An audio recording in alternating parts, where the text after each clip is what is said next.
안녕하세요. 하루 중 가장 핫한 특징주에 대한 기업 및 주가 분석을 해주는 생생주식 정보통입니다. 오늘의 특징주는 캔코아 에어로스페이스입니다. 요즘 미국 주식 하시는 분들이 정말 많으시잖아요. 이제 뭐 애플, 테슬라, 페이스북, 뭐 알파벳, 마이크로소프트 등등 이제 많은 주식을 하는데, 그러면서 가장 핫해진 사람이 일론 머스크도 있지만 캐시우드입니다. 캐시우드는 아크인베스트 대표로서 미래의 유망한 종목들에 대해서 이제 ETF를 만들어서 투자하는 사람인데, 테슬라도 정말 많이 올랐지만 아크인베스트에서 특히 캐시우드가 운영하는 ETF가 정말 많이 오르면서 이슈가 됐습니다. 아크인베스트의 이노베이션 ETF 같은 경우는 거의 한 2.5배? 3배 정도까지는 아니지만 2.5배가 올랐고요. 유전자 ETF 같은 경우에는 이제 3배 이상 오르면서 이제 캐시우드가 보는 종목은 오를 거다.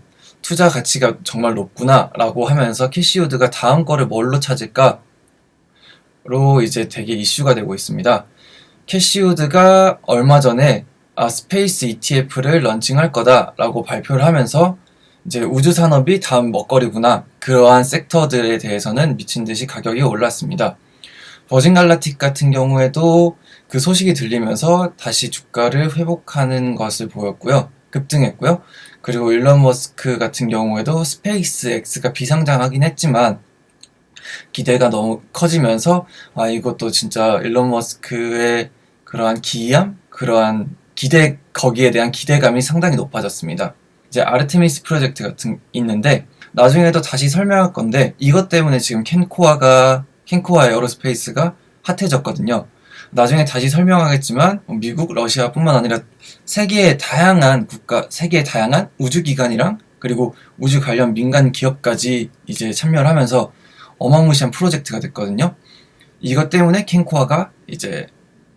캔코아를 알아볼 거다라고 보시면 될 것 같습니다. 캔코아 에어로스페이스 기업 소개를 간단하게 해볼게요. 캔코아 에어로스페이스 같은 경우에는 이민규 대표님인데 미국 시민권자입니다. 서울대를 졸업하시고 이제 현대모비스 미국 법인으로 이제 입사를 하세요. 거기서 2년 반 정도 다니시다가 이제 MBA를 가려고 그만뒀대요. 근데 거기서 거래처였던 사람들이 다른 거 항공 관련 세일즈를 하는 게 어떠냐라고 이제 권유를 하면서 이쪽 발을 들였다고 해요.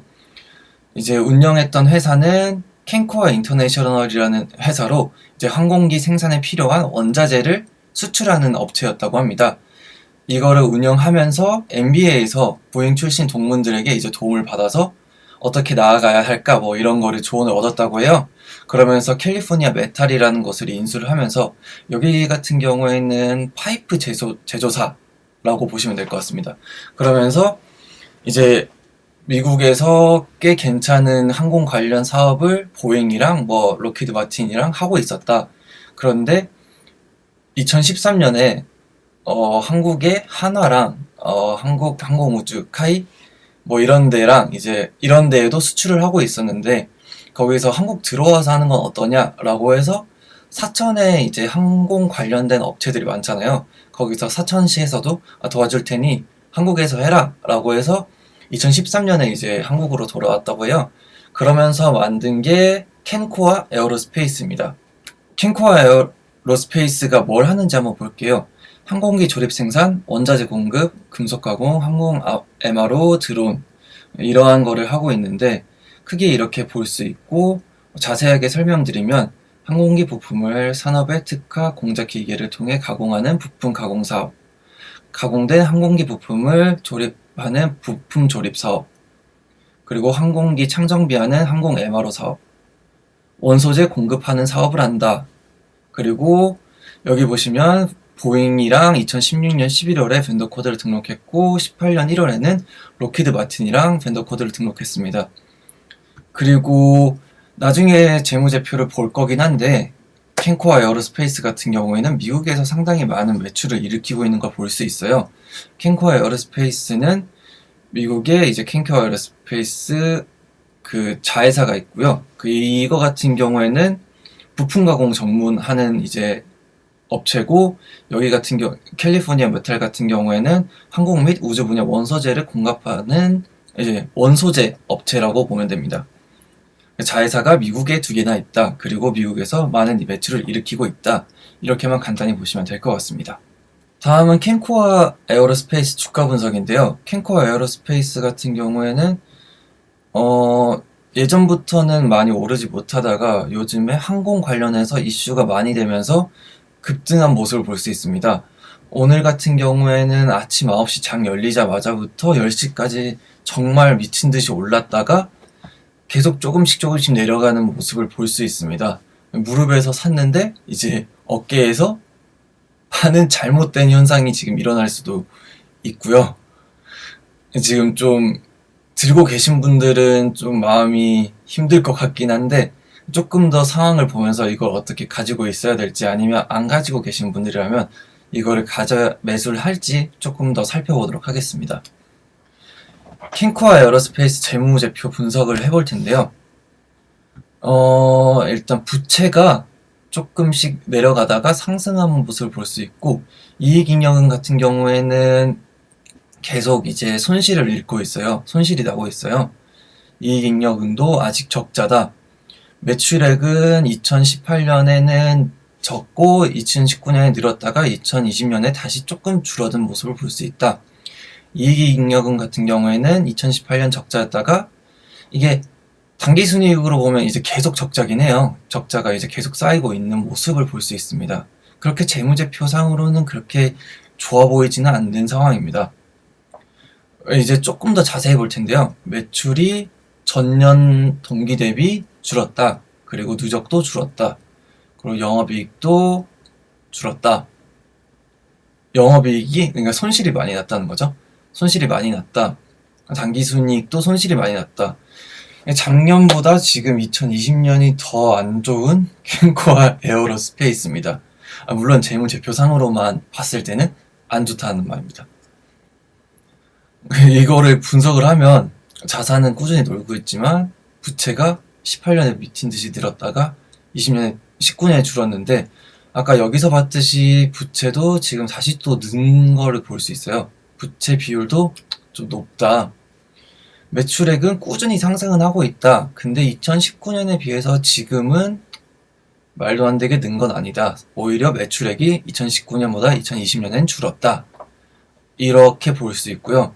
캔코아 에어로스페이스 같은 경우에 재무제표상으로는 크게 좋아진 모습을 그렇게 볼 수는 없는 것 같습니다. 그럼 조금 더 자세히 살펴볼까요? 캔코아 에어로스페이스 주요 제품 등의 매출 현황인데요. 주로 이제 제품, 여기 항공 가공품에서 많은 매출이 일어나는 걸 볼 수 있습니다. 42%에 관해서 이제 항공 가공품을 판매하는 거에, 생산하는 거에 이제 매출이 일어난다. 근데 이거 같은 경우에도 2018년, 2019년, 2020년인데 이게 많이 줄어든 모습을 볼 수 있습니다. 그리고 항공 조립은 큰 포션은 없는데, 이거 같은 경우에는 매출 자체가 이제 비슷하긴 하지만 이제 여기는 다른 부분에서 2019년에는 매출이 많았는데, 여기는 근데 항공 조립 같은 경우에는 꾸준히 이제 매출을 안정적이게 일어나는 것 같습니다. 다음으로 MRO인데요. MRO 같은 경우에는 유지, 보수, 정비, 이제 항공기를 보수, 정비해주는 거라고 보시면 될 것 같은데요.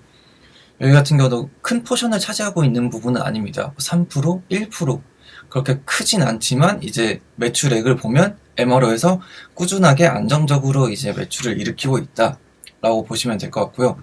항공 원소재에 있어서 조금 그래도 두각을 드러내는 부분이 있긴 합니다.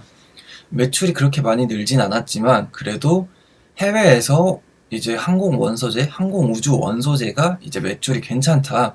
그리고 여기서 큰 매출을 포션을 잡고 있다 라고 볼 수 있을 것 같습니다. 이슈 및 호재 분석을 한번 해볼게요. 여기가 캔코아 에어로스페이스 같은 경우에는 많은 분들이 아르테미스 프로젝트 때문에 많이들 알게 되셨을 거예요. 아르테미스 프로젝트 같은 경우는 나사가 이제 아르테미스 프로젝트에 4년간 32조 원 투자할 예정이다. 보잉 발사체 부분을 담당하고 로키드가 탐사선 제작한다. 그리고 아까 여기 봤던 보잉이 SLS 부문을 담당하는데 여기에 캔코아가 이제 참여를 한다 라고 해서 수주를 줬다라고 수주를 땄다라고 해서 이제 이슈가 됐는데 뉴스 기사를 보면 캔코아 에어로스페이스는 미국 보잉으로부터 14억 규모의 이제 SLS 발사체 관련 초도 물량을 수주했다. 향후 55억이 예상이 된다. 근데 여기서 봐오셔야 될 거는 그렇게 매출이 이제 수주 물량에 대한 게 크지 않다라고 보시면 될 것 같습니다.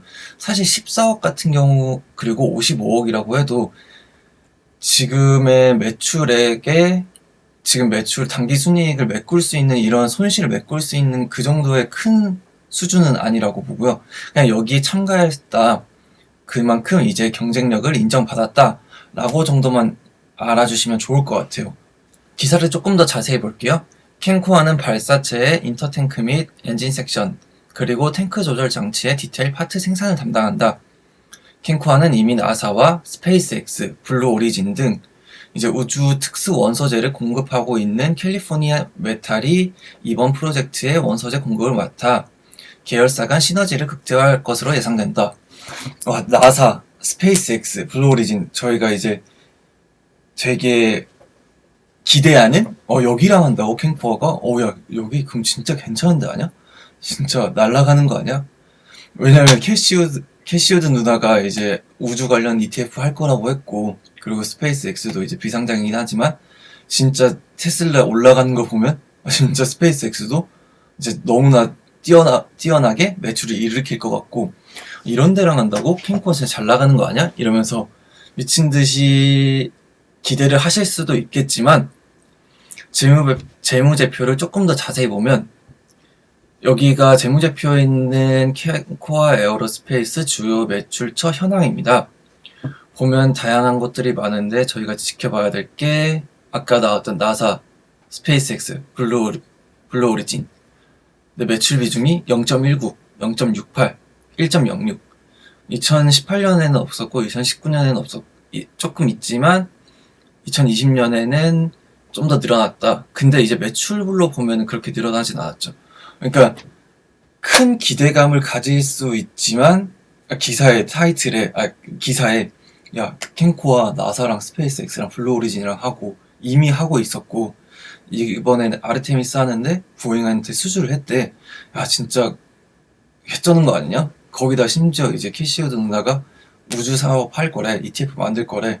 그럼 무조건 날라갈 텐데 해볼까라고 생각하실 수도 있는데 호전이 정말 적은 걸 볼 수 있습니다. 근데 사실 저는 아까 거보다 이게 더 좋다고 보는데 캔코아 에어로스페이스가 세계 최대 MRO 업체와 2,629억의 규모 공급 계약을 했다. 캔코아 에어로스페이스는 MRO 탑5 항공기업인 ST 엔지니어링 싱가포르 기업인데 여기랑 2,629억 규모의 이제 여객기, 화물기, 이제 개조 사업에 공급 계약을 했다. 그래서 매년 연평균 155억의 추가 매출이 일어날 거다. 근데 155억이면 이게 2020년 4월에 일어났는데 2020년부터 2036년까지예요. 이때 동안 연평균 155억이 계속 붙는다고 보시면 될 것 같아요. 155억이 얼마나 큰 거냐면 2019년에 이제 매출의 33%, 그러니까 3분의 1이 더 붙는다고 생각하시면 돼요. 그러니까 아까 15억이라고 했잖아요. 이거 같은 경우에는 보잉 수주한 게 15억 그리고 55억이 추가로 할 수도 있다라는 건데 이거 같은 경우에는 이미 공급 계약을 다 맺었고 연평균 155억이라는 진짜 큰 규모의 계약을 했다. 이거에 조금 더 집중해서 보시면 더 좋을 것 같습니다.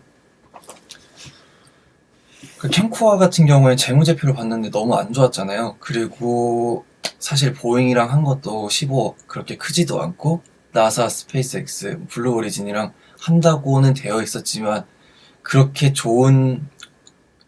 많은 매출을 일으키지도 않았다. 그러면 얘네 회사가 진짜 그냥 이름만 좋은 회사인가? 얘네가 제대로 날아갈 수 있을까? 내가 투자해도 괜찮을까? 그런 우려를 여기도 하나 봐요. 그래서 재무제표를 보면 우리 신규 사업은 뭐뭐뭐 할 거며 여기서 우리의 경쟁력이 있다. 엄청 자세하게 나와 있더라고요. 간단하게 설명하자면 대형 가공 사업 및 포커스 팩토리, 이거 같은 경우에는 항공 부품 가공에서 수요 대비 공급이 부족하여 국내에서는 해외 의존도가 너무 높은 대형 가공 장비 시장을 진입을 추진하고 있다. 아직 이제 진입을 추진하고 있다. 현재 관련 장비 한 대를 도입했다. 일단 한 대 했고 더 할 거다 라는 거고요. 그리고 사천 항공우주 원소재 물류센터 같은 경우에는 항공 원소재가 수급이 불안정하다. 우리나라에서는 심지어 자체 생산이 전무하고 북미에서 전량 수입을 해야 된다. 우리 회사 같은 경우에는 캘리포니아 메텔에서 이미 원소재 공급으로 한 20년 동안 사업을 해왔다. 노하우가 많다. 그러니까 여기서 조절을 잘해서 원소재 물류센터를 사천에다가 만들 거다 라는 거고요. 그리고 MRO 사업을 확대할 거다인데, 공군 피하 식별 장치 같은 경우에는 한화 시스템이랑 공군 피하 식별 장치 교체 사업을 공동으로 참여하고 있는데, 한국군의 모든 항공기에 대한 피하 식별 장치를 모드 5로 교체하는 사업으로 수주하는 것 중에 가장 큰 MRO 사업이다.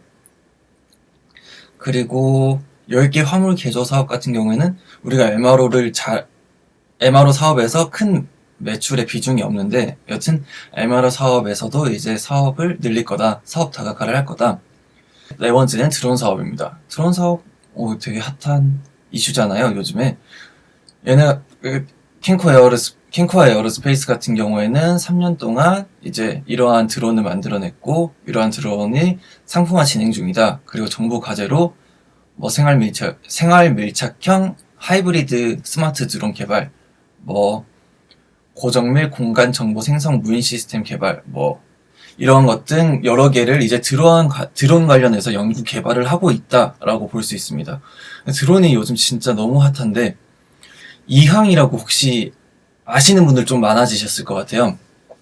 이항 같은 경우에는 어제만 해도 53% 올랐고요. 여기가 지금 10불이거든요. 이게 12월에 조금 더 올라서 20불.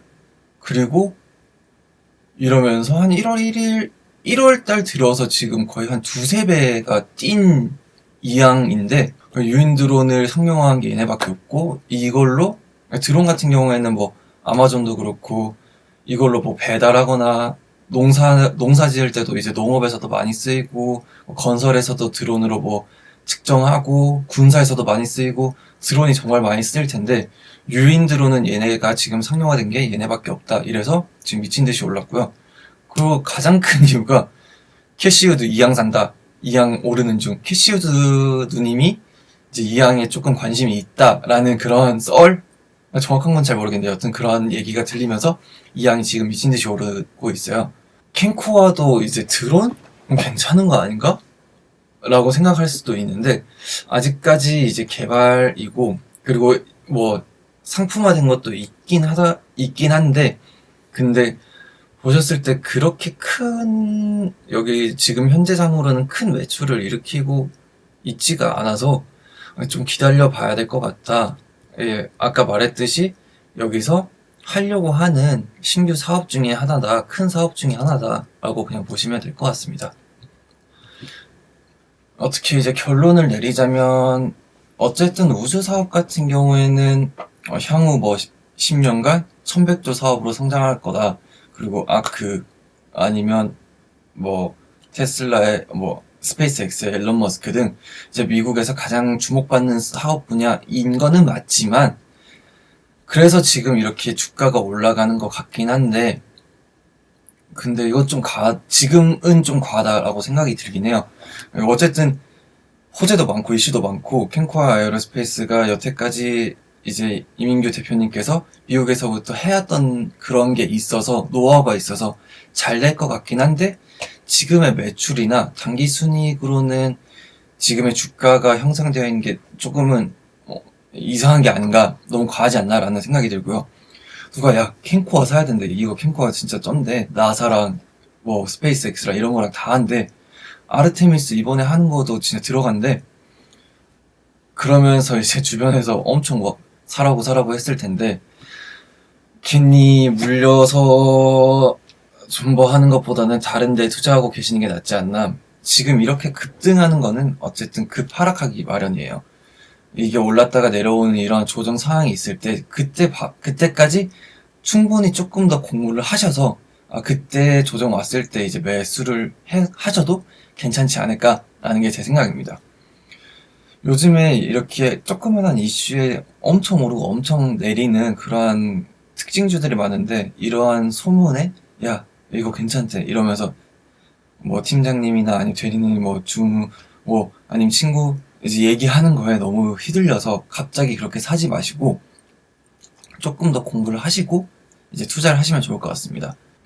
제 영상 같은 경우는 그 단지 정보 제공용이고 투자는 본인의 책임이 있습니다. 이제 충분히 공부한 다음에 매수하거나 매도하시는 투자를 하시길 바랍니다. 그럼 감사합니다. 내일 뵙겠습니다.